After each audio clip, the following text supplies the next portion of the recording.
You're listening to the Front Porch Anarchast. 3, 2, 1. Here's another episode from the mobile studios on my way to work, my morning commute. It'll be a shorter one because I've only started this halfway into the drive. The weather was pretty rough last night. On my way home, I drove probably about 15 miles, 20 miles of just solid ice. The other 17 or 12 miles they were all patchy ice. None of it was good. I really didn't expect that much out of the storm yesterday. The day before was pretty warm, and then yesterday the high temp was the morning low, and it just kept going down from that. Next thing I know, it's snowing, and then there's ice all over the place, and the government just can't wait to throw salt down on the ice on the road, or on the snow that's on the road, instead of letting it blow off. So by the time I was headed home, the temperature was down into the teens, and even the salt that was covering the ice that had melted it, now it was freezing, and it made for a very long commute. So this morning I hung around the house for a while, hoping that the temps would get up, and they did. But I was still a little cautious on my way in, and now I'm far enough in that the roads seem almost clear. So, long story short, this will be a shorter episode, and we can blame the weather on that. It's kind of a snow day. I did not do an episode yesterday because, well, on my way into work, I was listening to a classic edition of Casey Kasem's Countdown, and there was a particularly tear-jerking story about a girl who was 16. Now, you'll have to remember this was originally recorded in 1987. It was a 16-year-old girl that she was requesting a certain song be played because her oldest sibling, which was like 16, maybe somewhere between 16 and 20, I forget exactly, 16, 20 years older than she was, had been lost in Vietnam. Lost not as in dead, but lost as in missing in action. And she had never known him. He was just a year old when she was just a year old when he shipped out, and he was 19 when he was officially listed as missing in action. And she requested that they play that song 19, and I think the guy's name was Paul Hardcastle. I'd have to look it up again to make sure that I have the name right. And honestly, I had forgotten all about that song until I heard Casey Kasem announce the song, and when he did, it brought back some memories. And when the song was originally on the charts or on the radio, whatever, it affected me. It had an effect on me because at the time I was much younger, and I was probably younger than 19 and looking at moving toward 19 and looking at the world around me. The Cold War between the United States and the old Soviet Union was at its height when I was growing up, and I honestly, at night, I thought I could hear missiles flying overhead. And I know that sounds stupid, but I actually thought that.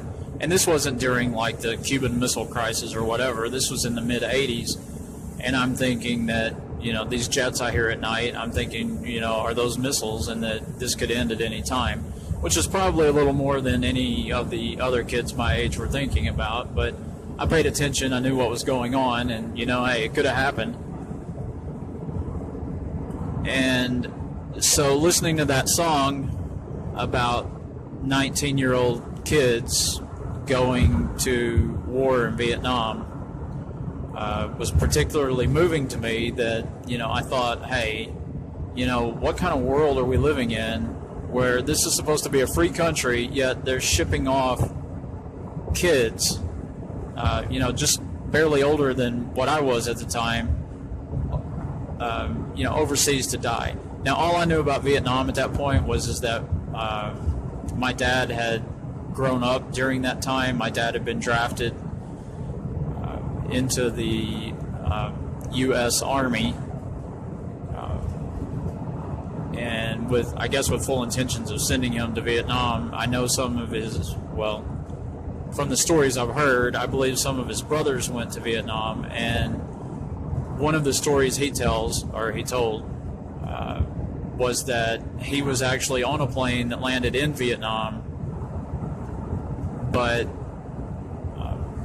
a message was sent to the plane once it was, I don't know if it was in the air or if it was on the ground already, but a message was sent to the plane for him not to disembark from that airplane.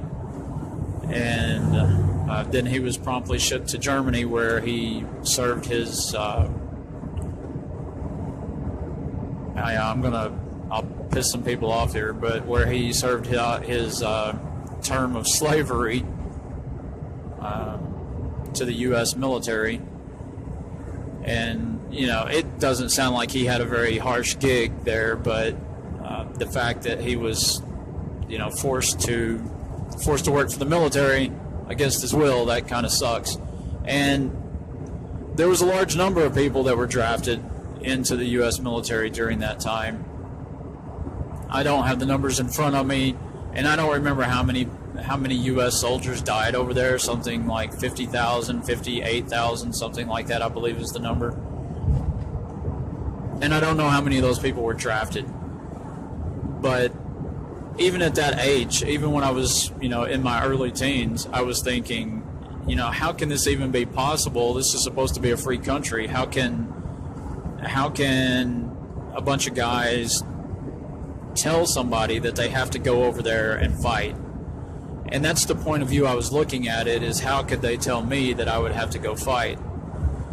And so now here it is, many, many years later, 30 years later or so, and I hear this song on the radio again. And this time it took on a whole new perspective. This time I'm looking at it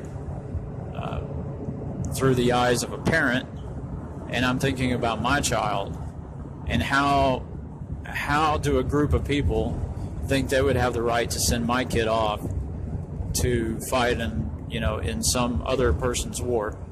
Were they keeping the world safe from communism or something? It's, there's the possibility that they did slow down the rise of communism because other countries saw that the U.S. was going to fight against it. Is that really what happened? I don't know.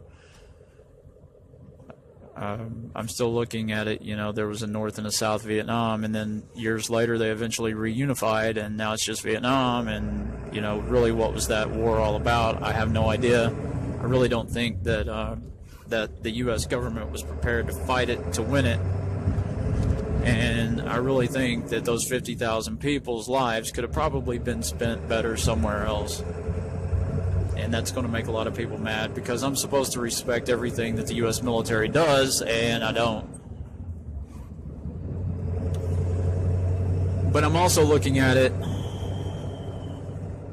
how do the people in the U.S., how do they think that's okay for a group of people to just send their kids off to die? My parents at the time, the Gulf War rolled around not too long after the fall of the Soviet Union, which I guess that's kind of the first Gulf War. I guess that's kind of telling too. It's like we lost an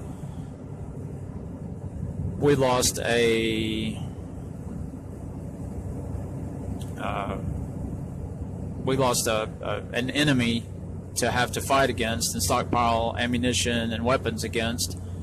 So we lost that one, and then all of a sudden we pick up another one, and turns out to be a really small little dictator that, might have had the third largest army in the world, but at the same time, it was still infinitesimally, that word I got all messed up. It was infinitely smaller than the U.S. Army. So what prompted that? I don't know, but I remember the day that the bombs started dropping over there because my dad just had a conniption, and he said he couldn't believe that, and that he'd be damned if his son had to go over there and fight their war. So, that, thinking back on that, I can see it now from his point of view. From my point of view at that time, I didn't want to go, and I sure didn't. I had no desire for people to shoot at me. That wasn't really the reason I didn't want to go. I just wanted to live my life the way I wanted to. I didn't want them taking my life and spending it on their problems or what they saw as a problem. Luckily, that's not what happened. There was no draft that I had to dodge or anything like that. There were more than enough people willing to sign up and go over there and die or go kill people or blow things up or whatever it was that they did over there. And much like Vietnam, evidently the U.S. wasn't prepared to take care of whatever they took care of or thought they were taking care of, had to go back and do it later too. To me, it almost seems more like it's all just an economic struggle. When you're talking cruise missiles that cost $1.8 million a piece, and you launch off 20 of them in an hour period, that gets expensive, and somebody's building those missiles. Somebody's getting paid to build those missiles. That money's coming from somewhere and going somewhere, and then whatever those missiles blow up, eventually the U.S. goes back and pays contractors to fix. So there's money being made somewhere by somebody, and when you go back and look at the politicians who are in power, and I forget what they make a year, $180,000 a year, $200,000 a year, something like that. But by the time they get out of their lifelong career of 20 or 25 or 40 years in politics, all of a sudden they have $500 million in the bank. Not $500,000, $500 million. Something's wrong with that. They're getting some money somewhere. They've got 3 or 4 mansions and all of this money, and they're the ones that were voting on things like on bombing other countries. Somebody was making some money is where I'm just going to go with that. And it doesn't seem like that was much different than probably what happened in Vietnam. And all of those memories and came flooding back to me, and looking at it from my perspective now, looking at what my parents must have been feeling when they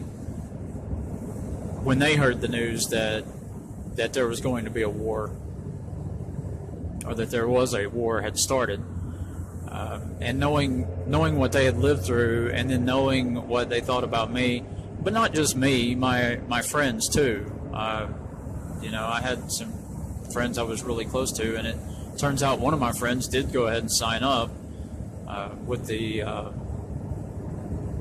Army Reserves. I don't think I'm positive that he didn't go overseas, but he did. He was part of that organization during that time, and you can say what you want, but he flat told me it was to get college paid for, and he had more of a sense of duty than I did, but at the same time, I know he did it for. Or at least that's how I remember it, is that he was telling me he was doing it to help offset the cost of his education. And he went on, and he pursued that education, and he did he had a very fulfilling life as far as I could tell. Helped a lot of people. But so those memories came flooding back, looking at my kids and thinking, there is no way in hell that would ever happen. I mean, nobody's sending my kids off to war. And then thinking that, I didn't realize it at the time, and I'd heard my dad say it, but I couldn't really grasp the concept. They send the 19-year-olds over, and I say 19-year-olds because in that particular song, it states that the average age of the average combat soldier in World War II was 26 years of age, but that in Vietnam, during the Vietnam War, the average age of the combat soldier was 19. And my dad had said it, that they don't try to send old men over to war because they won't go. But you can talk an 18 or a 19-year-old into going. You just tell them the way it's going to be, and they'll end up going. Me, I wasn't that way. I didn't operate that way. I still don't operate that way.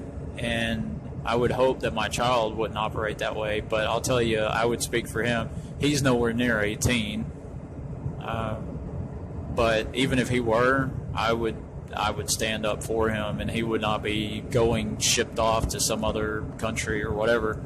They'd have more of a fight on their hands here than they would over there in the war zone. I say they. I mean, the military would have more of a fight here with me than they would have fighting some guys over there wearing sandals and driving Toyota pickup trucks. And lobbing shots out of a 50-year-old AK-47. I'm not going to stand for that, and I really hope that there's enough people out there that wouldn't be stupid enough to let their kids go over and do that. Now, I know there are plenty of parents that, allow their kids to voluntarily sign up and go, and some actually encourage that, and they feel that it builds character or whatever, training to kill people builds character. Let that one sink in.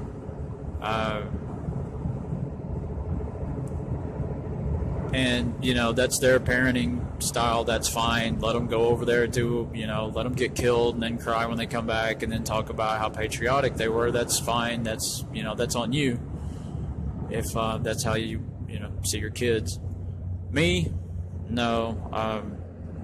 You're not gonna come and tell my kid that he's gonna go anywhere and die for your cause. I mean, if it's his cause, that's fine. That's on him. But he's not going somewhere and dying for you, buddy.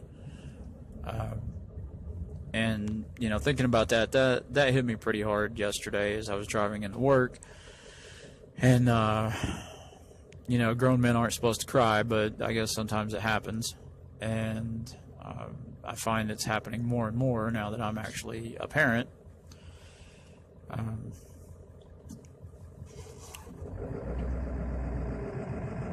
And it'll probably keep happening. I don't know.